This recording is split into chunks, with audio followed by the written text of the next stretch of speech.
ప్రతి నాన్నబెట్టుకొని బయటికి తీసుకుని రావాలి. ప్రతి జనరల్ పబ్లిక్ ని బయటికి తీసుకుని రావడం కోసం మన తమ్ముడు ధనుష్ తన బాధను వ్యక్తం చేస్తూ ఒక పాట పాడుతున్నాడు. ధనుష్ అండ్ విన్సెంట్ గాంధీ చూడ అందరు రండి.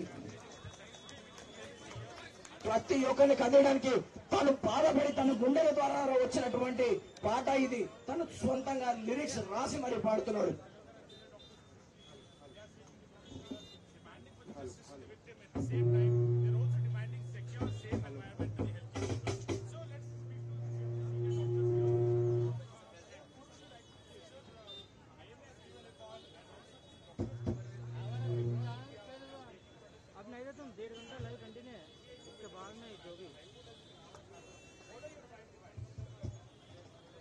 हेलो हेलो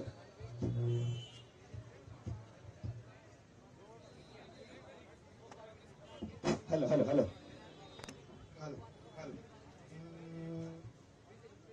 ఎందుకు ఈ మౌనం చాలించిక నిర్లక్ష్యం అసలేమిటి ఆ ధైర్యం ఇక ఆగద అత్యాచారం ఎందుకు ఈ మౌనం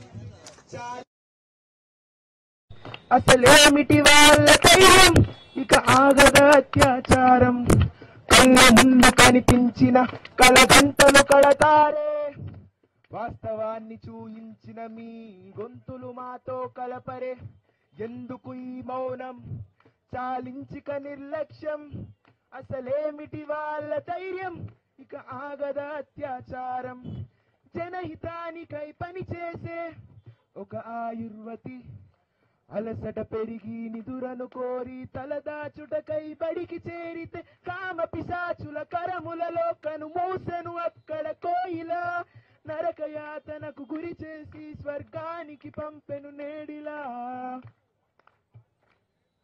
ఎందుకు ఈ మౌనం చాలించిక నిర్లక్ష్యం అసలేమిటి వాళ్ళ ధైర్యం ఇక ఆగద అత్యాచారం ఎందుకు ఈ మౌనం చాలించిక నిర్లక్ష్యం అసలేమిటి వాళ్ళ ధైర్యం ఇక ఆగద అత్యాచారం ఇక ఆగద అత్యాచారం ఈ విషయాలన్నీ గ్రహించి బడికి చెడు పేరు రానుందని కోయిల వ్యక్తిత్వాన్నే ప్రశ్నించసాగిరి ఇది ఆత్మహత్య తానే కోరింది తన ప్రమేయమే లేకుంటే అతడంతకి తెగించువాడా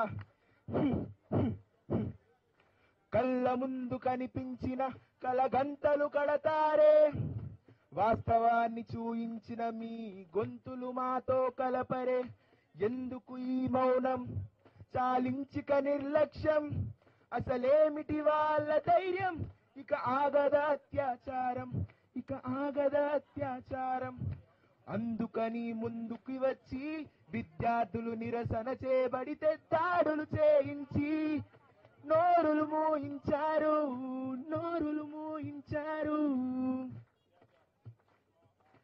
ఎందుకు ఈ మౌనం చాలించిక నిర్లక్ష్యం అసలేమిటి వాళ్ళ ధైర్యం ఇక ఆగద అత్యాచారం ఆగద అత్యాచారం ఈ సంఘటనను విచారించమని ఆదేశాలే పంపగా పునరుద్ధరణ పేరున ఆధారాలు కొల్లగొట్టిరి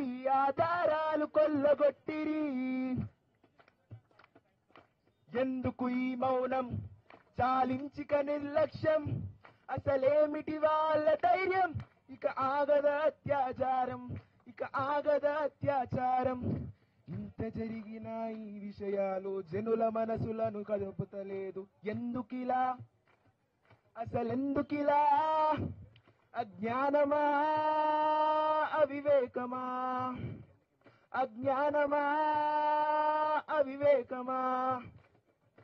ఎందుకు ఈ మౌనం చాలించిక నిర్లక్ష్యం అసలేమిటి వాళ్ళ ధైర్యం ఇక ఆగద అత్యాచారం ఎందుకు ఈ మౌనం చాలించిక నిర్లక్ష్యం అసలేమిటి వాళ్ళ ధైర్యం ఇక ఆగద అత్యాచారం ఇక ఆగద అత్యాచారం ఇక ఆగద అత్యాచారం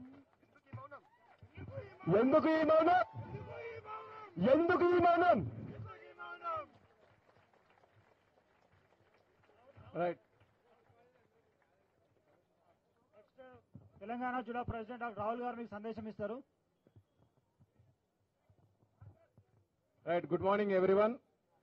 ఇవాళ ఆగస్టు 8వ తారీఖున ఏదైతే కోల్కతాలోని ఆర్జికర్ మెడికల్ కాలేజీలో మన తోటి వైద్యురాలు, మన తోటి పీజీ తన యొక్క డ్యూటీ అవర్స్ లో 36 గంటలు నిర్విరామంగా తన యొక్క డ్యూటీ చేస్తున్న తరుణంలో ఒక 2 నిమిషాలు డ్యూటీ మధ్యలో కునుకు తీసే క్రమంలో ఆమె ఎంతో అపాశవిక చర్యకు గురి కాబడి ఆమె మీద ఎంతో మంది మానవ మృగాలు కీచకంగా ఆ అమ్మాయిని రేప్ చేసి ఆ అమ్మాయిని చంపడం జరిగింది. సో ఆగస్టు 8వ తారీఖున జరిగిన ఈ చర్యకు నేటి వరకు ఇవాళకి 10 రోజులు కావస్తుంది. ప్రభుత్వం గాని లేకపోతే ప్రభుత్వం తరఫు నుంచి అసలైన నిందితులను, అసలైన ముద్దాయిలను కనీసం మీడియా ముందు పెట్టి మీడియా ముందుకు తీసుకొచ్చే ప్రయత్నం చేయట్లేదు. ఇక్కడ మన ప్రభుత్వాల్లో ఉన్న పెద్దలు గాని, సెలబ్రిటీలు గాని ఎవ్వరు ఈ విషయాల మీద మాట్లాడదలుచుకోవట్లేదు. మనం చూసినట్టయితే మొన్న ఒలింపిక్స్ విషయం గాని లేకపోతే ఇంకేదో విషయం గాని ఇంకేదో దేశంలో ఏదో విషయం గురించి గాని మన సెలబ్రిటీలు ఎంతగానో వారి యొక్క స్టేటస్ల విషయంలో సోషల్ మీడియాలో ఎంతో తీవ్రంగా స్పందిస్తుంటారు. కానీ మన దేశంలో ఒక డ్యూటీలో ఉన్న ఒక వైద్యురాలు, ఇది ఒక వైద్యుల కొరకనే కాదండి, రేపు ఇంజనీరింగ్ కాలేజీలో కావచ్చు, రేపు స్కూల్లో కావచ్చు, రేపు ఇంకెక్కడన్నా ఆర్టీఓ ఆఫీసులో, ఎంఆర్ఓ ఆఫీసులో ఇంకెక్కడన్నా కావచ్చు, ఇది ప్రతి ఒక్క ఆడవారికి సంబంధించిన విషయం, ప్రతి ఒక్క ఇంటికి సంబంధించిన విషయం. ఇవాళ ప్రతి ఇంట్లో మన ఇంట్లో ఆడవాళ్ళు ఉన్నారు. సో ఆడవాళ్ళ గురించి గలమెత్తండి. ఇంకా ఎంతో మంది, చాలా మంది లోకల్ పబ్లిక్ అండి అసలు మనం రోడ్ల మీదకి వెళ్తుంటే తెలియటనే లేదు. మనం స్టేటస్ పెడుతుంటే గానీ ఎవరికి అర్థం కాని పరిస్థితి. నేను ఈ ఐఎంఏ వాళ్ళు ఇచ్చిన ఈ యొక్క వేదిక తరపు నుంచి మీడియా మిత్రులకు సుముఖంగా నేను విన్నవించుకునేది ఏంటంటే దయచేసి దీన్ని ప్రజల్లోకి తీసుకెళ్ళండి. ఇంతకుముందు మనకు వచ్చిన నిర్భయ లాంటి ఎన్నో, నిర్భయ 1, నిర్భయ 2 సినిమా పాటలు లెక్కండి అమ్మాయిలు ఇలా 1.2, 2.0, 3.1 పెట్టుకుంటూ పోవడం ఇది కాదండి. దీనికి మనం చర్మగీతం పాడాలి. చట్టాలు అనేటివి ఎంతో తీవ్రతరం కావాలి. చట్టాలు ఎంతో తీవ్రతరం అయితే అబ్బాయిలకు కానీ ఇంకెవరికైనా సరే అండి ఇటువంటి చర్యలు చేయాలంటే వణుకు పుట్టాలి. బయట దేశాల్లో మనకి ఎన్నో మనం వెస్ట్ నుంచి ఎన్నో నేర్చుకుంటున్నాం. మనకి ఈ కైండ్ ఆఫ్ ఒక స్ట్రింజెంట్ చట్టాలు కూడా మన మధ్యలో రావాలండి. దీని గురించి మన వైద్యులు ఎంతో ప్రశాంతంగా ఆర్జికర్ మెడికల్ కాలేజ్ ముందు నిరసిస్తుంటే ఆగస్టు 15వ తారీఖు రాత్రి 1 గంట సమయంలో ప్రశాంతంగా నిరసన వ్యక్తం చేస్తున్న వైద్యుల మీద గూండాలను పెట్టి ఒక లారీలో 1000 మందిని పంపించి వాళ్ళ వైద్యుల మీద అటాక్ చేయించే పరిస్థితి ఏంది? నా యొక్క స్వతంత్ర భారతదేశంలో